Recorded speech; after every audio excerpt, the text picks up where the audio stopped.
Hello and welcome to this Pianist magazine review of the Kawai NV12 Hybrid Concert Grand Piano.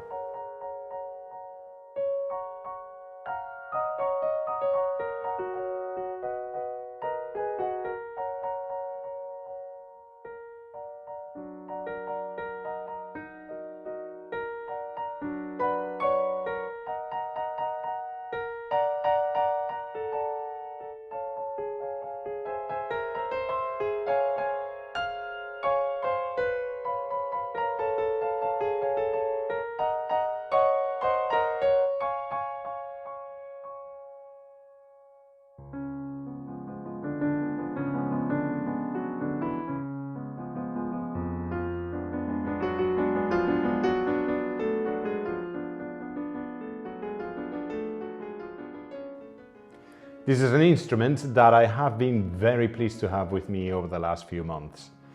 After reviewing the upright version, the Kawai NV6, very favorably, I am happy to say that the NV12 expands on many of the same excellent principles of design, sound production and acoustic feel, but this time in a grand piano format.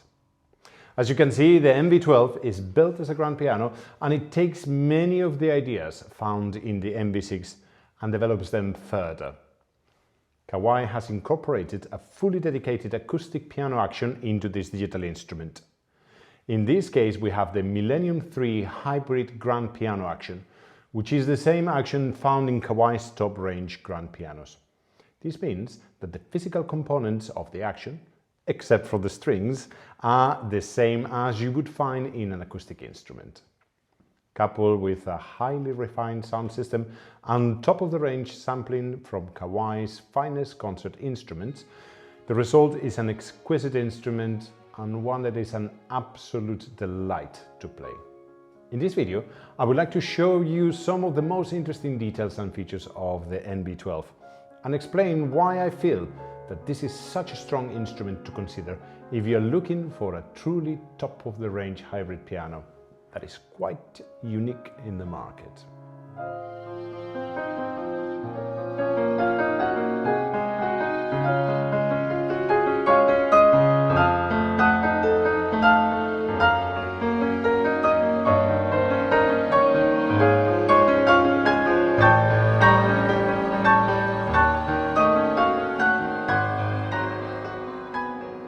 There will always be a very special place in my heart for acoustic instruments, and I naturally tend to gravitate towards them.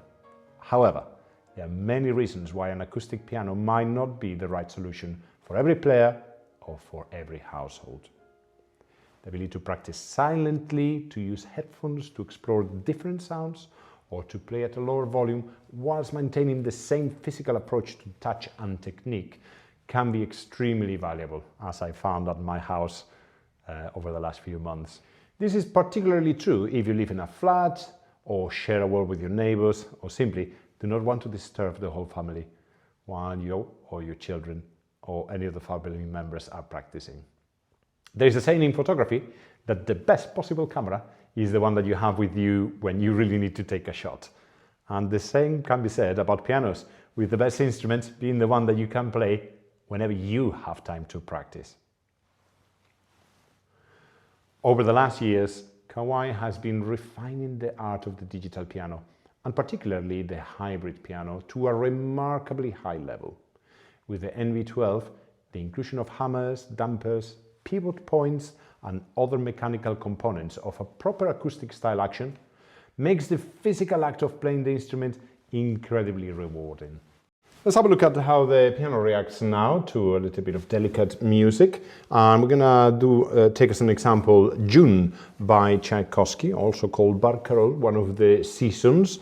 So let's see how the piano reacts to my inputs and see if I can bring my musical intentions to life with it. So one of the first things that we want is for that opening to be incredibly quiet and still. So I'm going to put the una corda pedal as well as the sustain pedal and see if I control that left hand to make it as quiet as I can.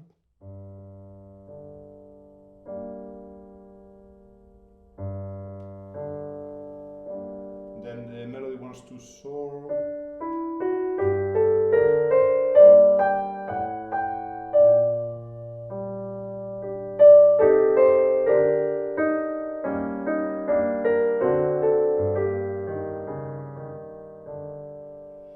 So this is a very difficult task for a digital piano, trying to do that sort of gradual crescendo in the melody.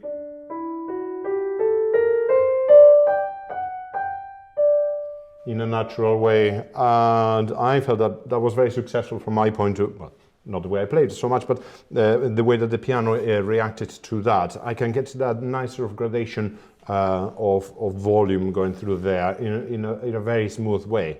Equally, I think I can get two different colors between the left and the right, and also bring out the left at several points. Listen to that. I'm going to exaggerate it a little bit more, so I try to make it a little bit more obvious, particularly when that sort of counter melody happens in the left hand.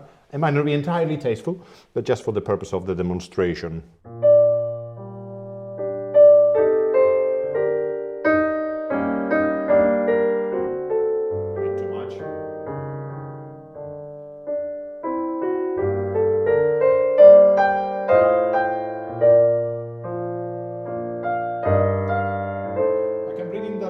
Now, for example, there on the F sharp, I think I can do that quite effectively. Let me try it again.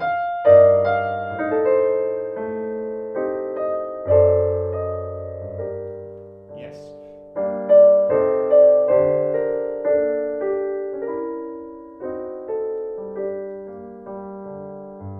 So I was able to be able to do that quite effectively, I think, with the piano. Equally, the tenor line, the chromatic descending tenor line, let's listen to that.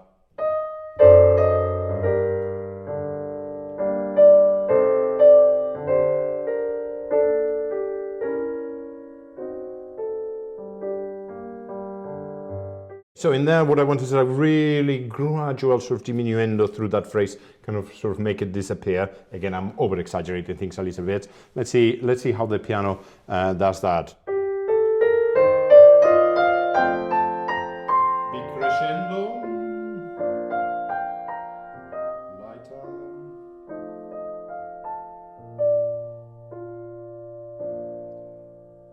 It's incredible how well it reacts. Also the fact that the soundboard carries natural resonance much better than a set of speakers does. It actually allows me to control the pedal better, and I could hear the sound still lingering in, thanks to the sort of the wood still sort of resonating a little bit longer than perhaps a set of speakers would have done. So I'm very happy with the way that I can control most of that. One of the things that impressed me most about this instrument is the quality of the tone, particularly in the higher register of the piano. It's really rich without being too piercing. Obviously, it's got a lovely resonant bass, particularly as we go down.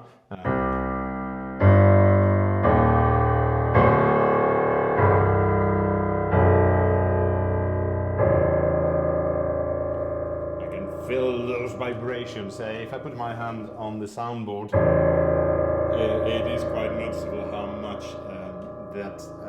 those transducers are working in there, making that soundboard vibrate, and it's really rich and it's really lovely. But many pianos achieve that sort of nice and deep resonant bass, sometimes using subwoofers and other bits of sort of resonation within the instrument case. But the top in here I think is very good.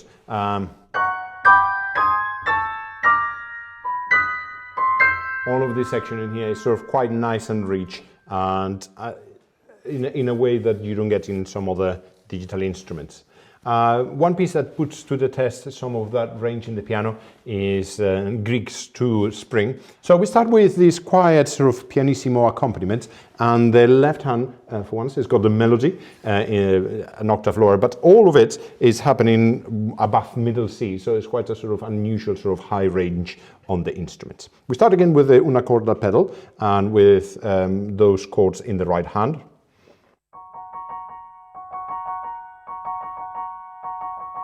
From the word go, even without trying the piece much before, I could immediately get an even tone in all of those three notes in the chord. That grand piano mechanism, those strings, not those strings, those keys, already thinking that there are strings in here when they're not, those keys bouncing back in the same way that they do in a concert grand piano.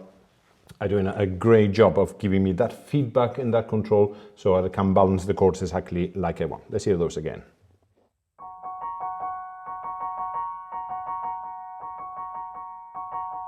And I can tone them down, let's see how quiet I can play that, and if I have enough control with the touch alone to do that.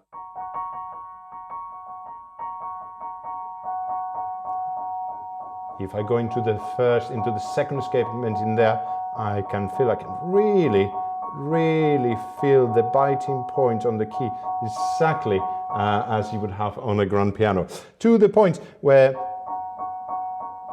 I can sort of feel the hammers moving inside. I can sort of balance each one of those notes just the way I want. Let's play a little bit of the opening.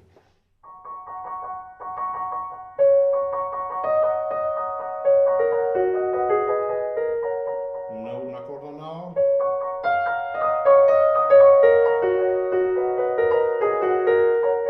Una corda back in again.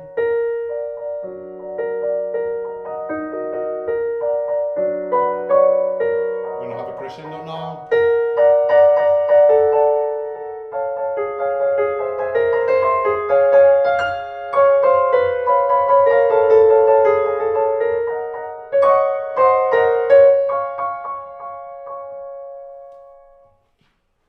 I really impressed as to how the piano reacts in there. I really feel that connection between the keyboard and all of the bits of control and all of the bits of shaping. I'm really not struggling. I'm not fighting the instruments. It's the opposite. The instrument is kind of making it easier for me to control all of those. As I mentioned before, this might not be my ultimate performance or my ultimate sort of envisioning of how I shape the music. I'm just exaggerating things a little bit for the purpose of the video. Let's do, for example, that little bit. We have a sforzando followed by a ritardando molto with a diminuendo. So it wants a loud chord followed by a quick diminuendo. So let's see how the sustain pedal also reacts to all of that.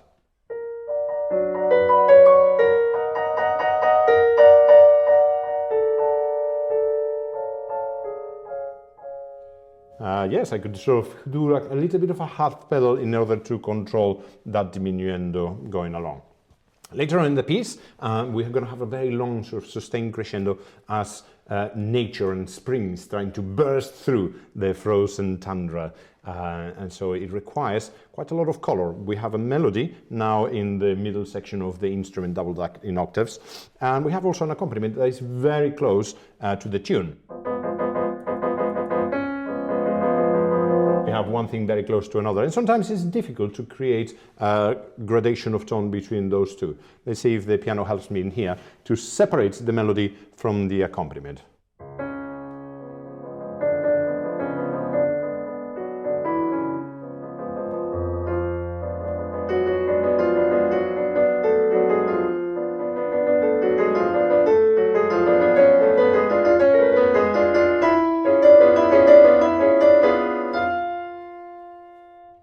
I think particularly at the beginning, that was quite successful. Applying a little bit more pressure to the top of the melody and then a lot less to the inner chord. I got just exactly the balance that I wanted. I'll play that again.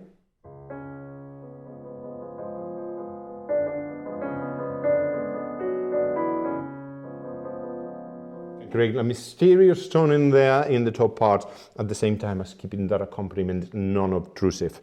Once again, the keyboard is just giving me all of that feedback. It's quite uncanny how well this imitates the actual sound on a grand piano.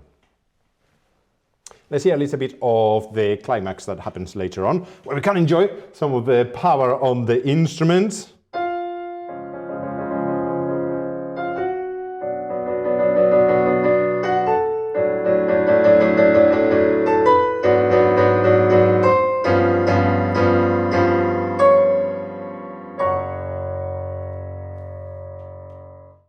Let me show you as well how easy it is to change some of the sampled sounds on the NV12. What I have in here is an iPad with Kawai's app that mirrors the little panel on the side, so you can control in the same way that you do touching the panel there on the side. You can also do it on a device like an iPad or a phone, as long as you have the app and it's connected through, the device is connected through Bluetooth, you can do that very easily. The interface in here is, as I said, is exactly the same as you have in there, but nice and big. Up until now we were listening to music using the SKEX Competition Grand. Let's change now, for example, to the SKEX Concert Grand. And in here we can also change a little bit sort of the tonal characteristics of it. Let's say, for example, it says piano variation jazz. Gives a slightly sort of more punchy sound. There is a mellow version. It's a bit more as if you've punctured a little bit the hammers on the piano, makes it sound a little bit more sort of mellow. Probably my favorite variation is the one that says concert. It's quite bright and open, but without being harsh. And what I'm going to do now is I'm going to take all of the reverb out.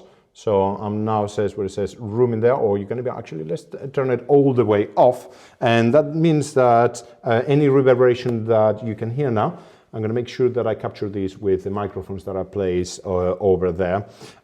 It's just any bit of reverberation is from my studio in here.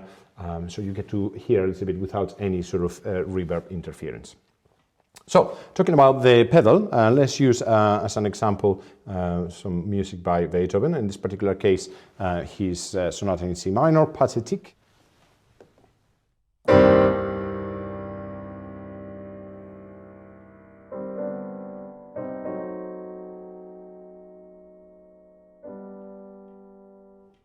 Did you catch that? So immediately after I play the chord, I let go of my hands and then put the pedal down. And just like you would in an acoustic piano, it's still capturing some of that resonance and being able to hold it on the pedal. It's quite impressive that the level and the sophistication that the engineers have put into sort of try to replicate an acoustic piano, that it can actually do that. We have this opening chord, as we said.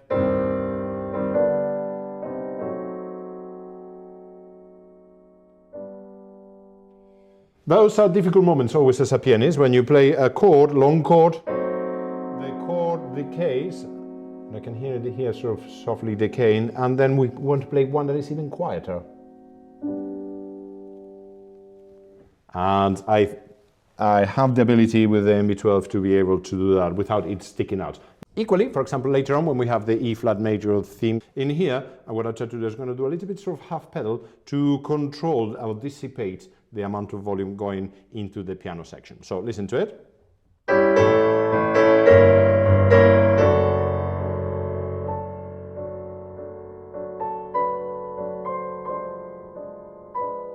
And that F sharp, that bass F sharp, was still holding on in there. I was sort of being able to sort of gradually get rid of it with the piano through little touches of the pedal, simulating that sort of half pedal or that control that you can have on a real acoustic piano. To be able to do that on a digital instrument, it's really quite impressive.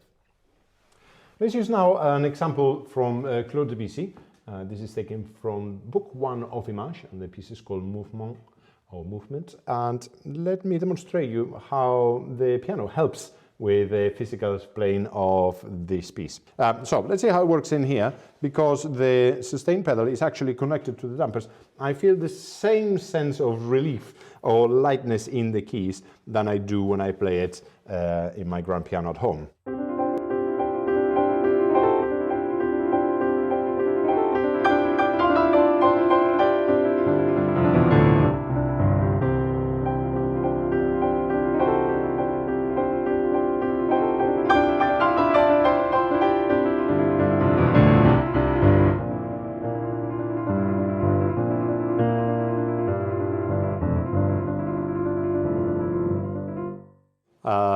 Yes, and it has a huge effect in my ability to play this smoothly or a little bit less smooth.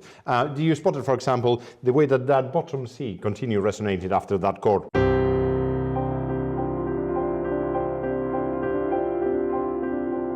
It really lingers in there. I'm trying again, I'm sort of dissipating the sound a little bit with the pedal, trying to do those sort of half pedals, and it's exactly doing what I want, which is to have like a big gong moment and then sort of to quietly or quietly sort of diffuse into the texture. Let me try that again.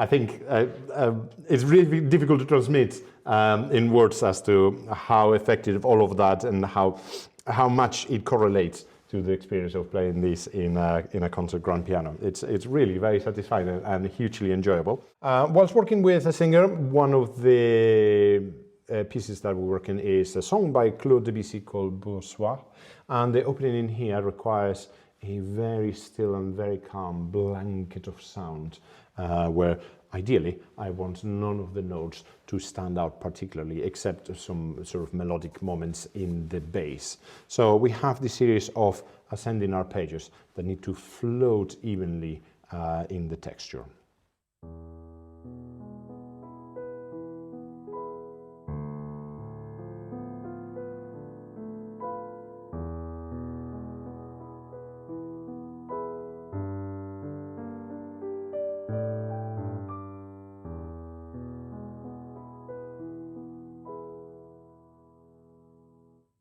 I think I can really have a very good feel as to how much input I need to give to every note so that I create the effect that I want.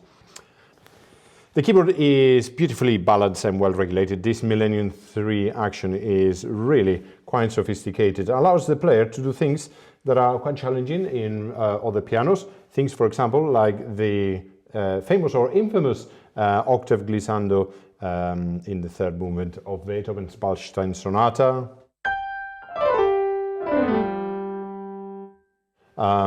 or the parallel fourth glissandi in Ravel's Alborada del Gracioso.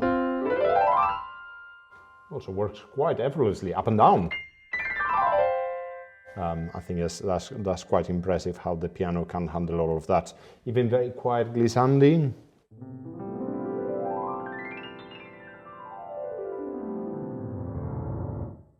Are quite effectively done with this really balanced action. Earlier on, I recorded in slow motion a couple of passages from Liszt's Hungarian Rhapsody, number 6 there.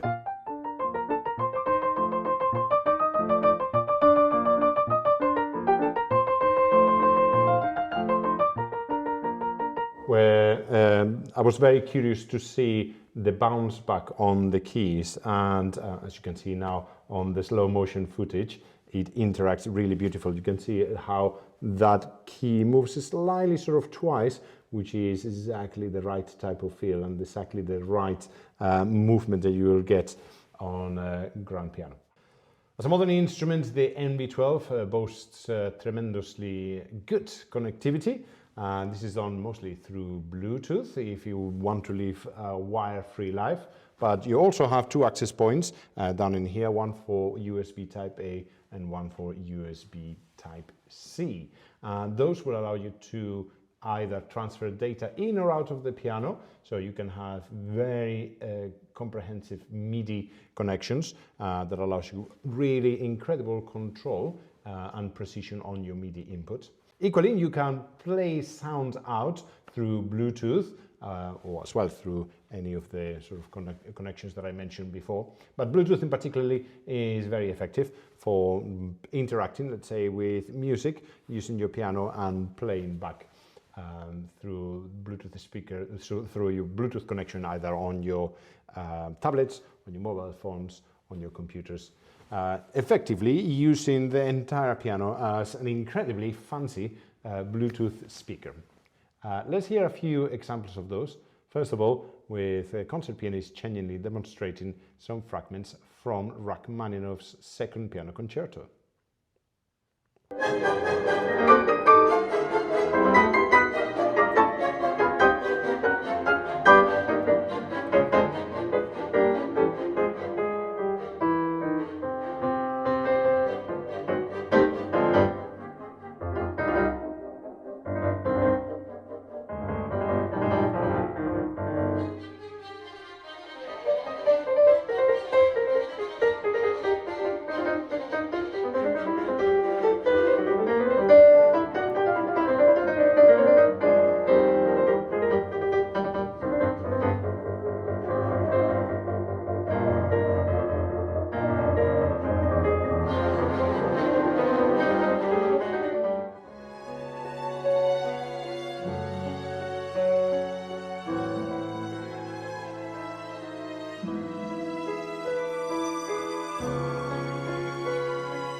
Apps like Tone Play allow you to play along either with backing tracks, with click tracks, with singers, or with a version of the score that you are learning, and being able to hear that through the very impressive sound system that the NV12 has, which is, as we mentioned before, that resonating soundboard, enhances your experience enormously. So let's hear a little example of that in this rather well-known song.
The NV12 has a very powerful recording system that at the touch of a button in the panel on the left allows you to record yourself for a very prolonged period of time.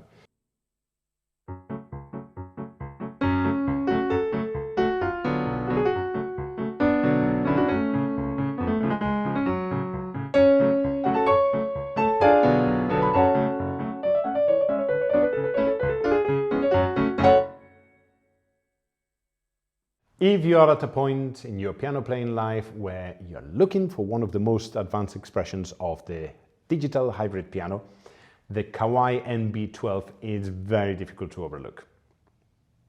What Kawai's engineers have produced here is extremely impressive. From almost every sensory point of view, visual, acoustic and physical, the NV12 brings you remarkably close to the sound and feel of a concert grand piano. The instrument has not appeared out of nowhere. It is certainly the result of many years of gradual refinement, bringing us to a point where digital and acoustic technologies can be blended with extraordinary sophistication. I will certainly be very sad to say goodbye to it when it eventually leaves my home and my teaching studio, and tears will probably be shed at some point. I hope you found this review informative, and if you have a chance, do try the NV12 at your local piano showroom. I think you will find it a very rewarding instrument to play. Thank you very much for watching, and goodbye for now.